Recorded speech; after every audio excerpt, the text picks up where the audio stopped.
Picture a soccer ball in your head right now. You're almost certainly picturing white hexagons and black pentagons.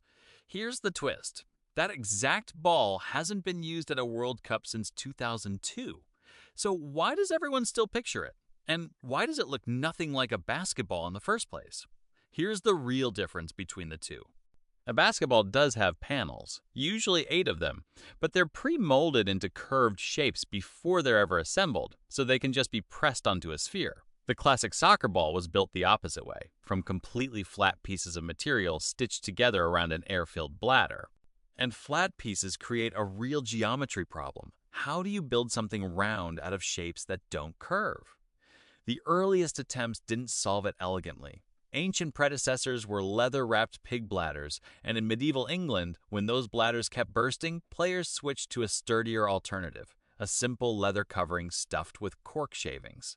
The real shift happened in 1844 when Charles Goodyear patented vulcanized rubber, finally giving balls a material that could hold a proper round shape when inflated. Early versions were built from just 18 stitched leather panels. It worked, but it wasn't especially round, and it definitely wasn't durable. By the 1960s, manufacturers landed on something better. A pattern of 20 hexagons and 12 pentagons stitched into 32 panels total. And this is where the real geometry kicks in. Hexagons alone can tile a flat surface perfectly, like bathroom tiles. But you cannot build a sphere out of hexagons alone. It's mathematically impossible. To force that flat tiling pattern to curve into a round shape, you need a small number of 5-sided panels mixed in.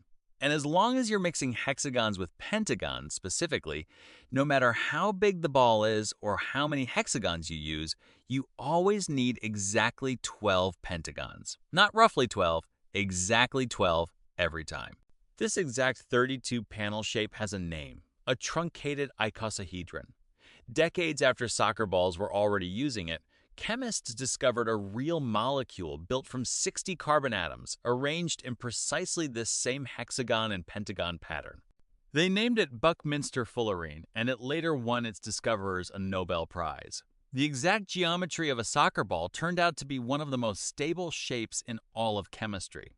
Adidas made this design famous worldwide at the 1970 World Cup in Mexico with a ball called the Telstar, coloring the pentagons black specifically so the ball would show up clearly on the black and white television sets most fans were watching on. And it stuck. For over 3 decades, through the 1998 and 2002 World Cups, this same 32-panel design remained the standard, with only cosmetic updates. Then it all changed. Manufacturers had a real reason to want something different. Fewer seams meant a smoother, rounder ball, which in theory meant more predictable flight through the air. So in 2006, Adidas released the Teamgeist.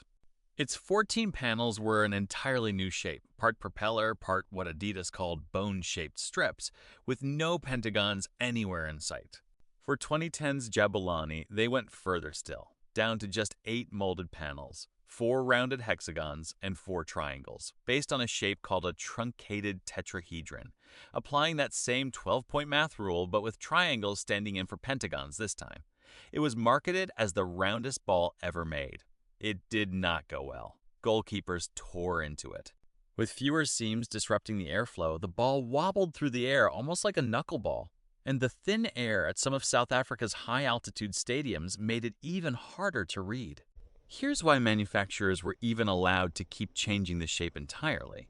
FIFA's official rules for a match ball only regulate 3 things: a circumference of 68 to 70 centimeters, a weight of 410 to 450 grams, and an air pressure of 0.6 to 1.1 atmospheres. Nothing in the rulebook says anything about panel count or shape, so the redesigns kept coming. 2014's Brazuca and 2018's Telstar 18 both moved to a 6-panel design built around a cube shape. 2022's Alrila used 20 panels shaped like triangles and ice cream cones inspired by traditional sailing boats. The 2026 ball, called the Trionda, uses just 4 panels, the fewest of any World Cup ball ever, based on a tetrahedron with curved triangular sides. So the ball actually being played with at the 2026 World Cup shares almost nothing with the shape everyone still pictures when they hear the words soccer ball. And yet, as Adidas itself has pointed out, when people are asked to simply draw one, the overwhelming majority still sketch black pentagons and white hexagons, a design that's been retired from professional play for over 20 years. Walk into almost any sporting goods store today, and it's still the shape on most of the practice and recreational balls on the shelf, sitting right next to balls modeled on the tournament design that actually replaced it. The classic ball didn't survive because it kept getting used at the top level. It survived because it became the symbol on store shelves and in everyone's imagination, even after the sport itself moved on. And speaking of hexagons, the net that ball flies into is often built from that same shape too, for a completely different reason. That's a story for another video. Let me know in the comments if you want that one next, and subscribe for more interesting facts like this. Until then, stay curious.